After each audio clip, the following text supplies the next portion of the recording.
I'm a lawyer in private practice in Winnipeg, Manitoba, Canada, doing international human rights law, and I've been doing that for pretty much all my career.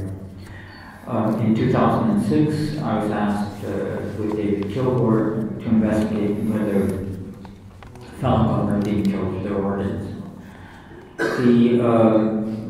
Because I'm doing refugee law in Canada, I'm familiar with Falun Gong. It's a set of exercises with a spiritual foundation, which had started in China in 1992 and then was repressed by the Communist Party in 1999.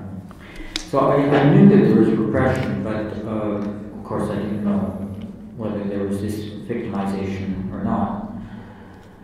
I wasn't given any money, I wasn't given any data, I wasn't given any directions, I wasn't told or asked to find that there was this persecution. I was just asked to determine whether there was or there was not.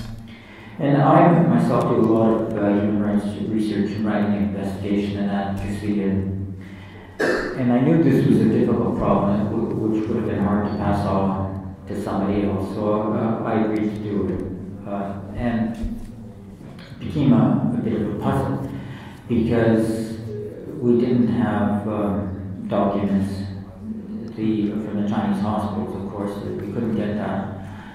We didn't have witnesses from the organ transplants because everything was in a closed operating room.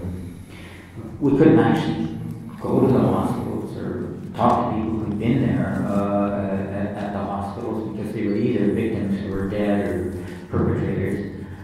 The victims, of course, were all gone and their bodies were cremated. The perpetrators, I suppose, we could talk to, but either they'd deny or they'd self-exonerate, so that wasn't going to be very useful. So we tried to figure out how to deal with that, how to even prove or disprove it. And eventually, we did come to the conclusion that this was happening throughout China, and is happening to this day. And some of the evidentiary indicators on which we relied were, well, telephone calls. We had investigators calling into hospitals throughout China, pretending to be relatives of patients that needed transplants, and asking the hospitals whether they had organs or Falun Gong for sale on the basis that Falun Gong is a set of exercises and Falun Gong would be healthy and their organs would be healthy.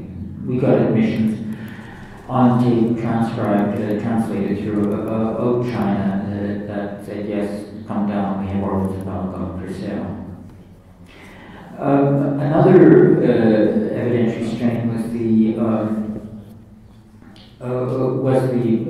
blood testing organ examination. We talked to many people who got out of China, out of prison, out of China, who said that Falun Gong were being systematically blood tested, organ examined. It wasn't for their health because they were being tortured to a camp, but it's necessary for transplants because you need blood type compatibility for transplants.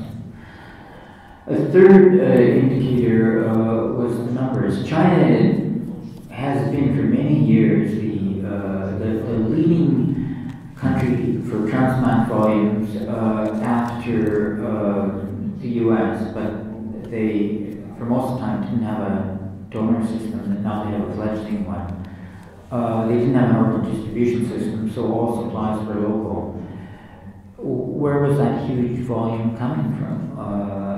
There's a discrepancy which bothered many people between the volume of sources and the volume of transplants.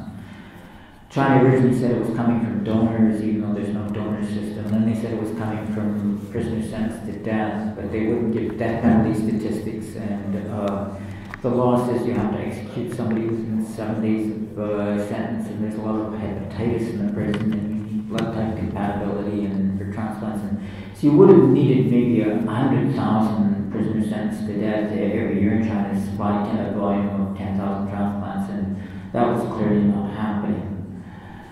There was also the short waiting times. Everywhere else in the world, you can wait months or years for transplants. In China, you can get a transplant on arrival in a matter of days. And not just for kidneys, but for liver, hearts, and lungs, which means people are being killed to order.